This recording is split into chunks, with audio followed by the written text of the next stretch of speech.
po želji. Najprej bi rad izrekel iskrene sožalje celotni družini našega gasilskega člana, strani našega društva, strani vasi. Naj povem, ob 2:21 uri smo bili obveščeni o požaru v stanovanjski hiši. Nemudoma smo se odzvali z strani domačega gasilskega društva PGD Draženci in po načrtu aktivacijskem z gasilskega poveljstva občine Hajdina smo nemudoma aktivirali tudi ostale 4 društva. Ob prihodu na prizorišče je bil požar v mansardnih prostorih stanovanjske hiše že popolnoma razvit. Tam so nas pričakali 2 osebi, katere sta se same rešile iz prostorov. To eno mladoletno osebo pa je rešil oče. Prejeli smo informacijo, da se v prostorih nahaja še stalno ena mladoletna oseba. Nemudoma so bile vse naše aktivnosti usmerjene v iskanje in reševanje te osebe. Naj povem, da je reševanje osebe potekalo v ekstremno težkih pogojih, saj je šlo za notranji požar, kjer je temperatura na višini 1 metra od tal z lahkoto doseže 800 stopinj Celzija.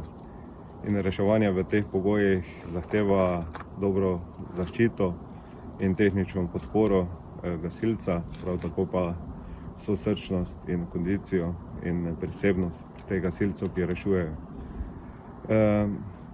Na to, ko smo našli to osebo, smo jo predali reševalcem, kateri so kasneje potrdili, da je preminula.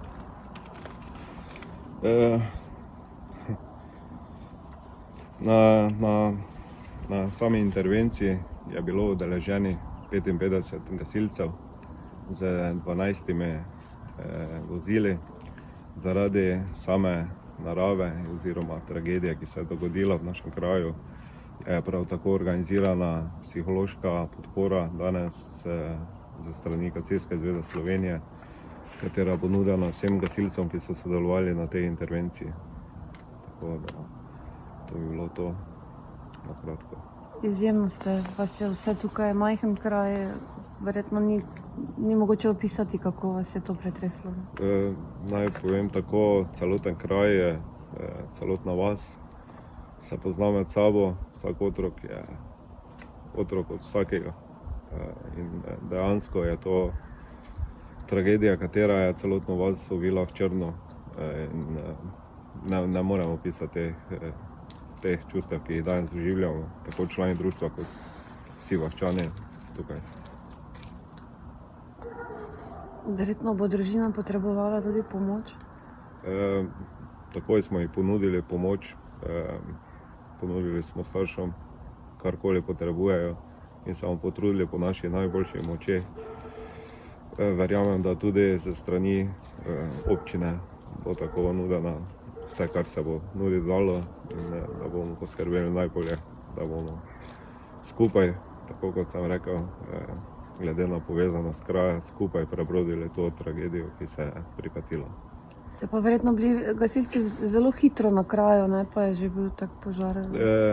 Na kraju smo bili v roku 6 minut, kar pomeni, da je bila res ekstremno hitra posredovanja, vendar žal je bil požar že res zelo razvit in samo posredovanje brez kakšne tehnične podpore ali čega takega absolutno ni bilo mogoče, tako da so vsi gasilci, ki so šli noter, bili ustrezno opremljeni, zaščiteni in tudi nudena jim je bila podpora tehnična, katera je bila zahtevana za takšno posredovanje, ampak žal na koncu je bil razplet, kakšen je bil.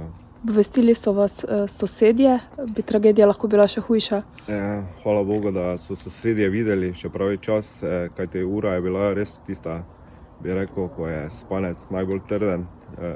In hvala Bogu, da so sosedje videli, da so obvestili in sami priskočili že takoj na pomoč, da so prebudili to družino in očeta in mater. Hvala.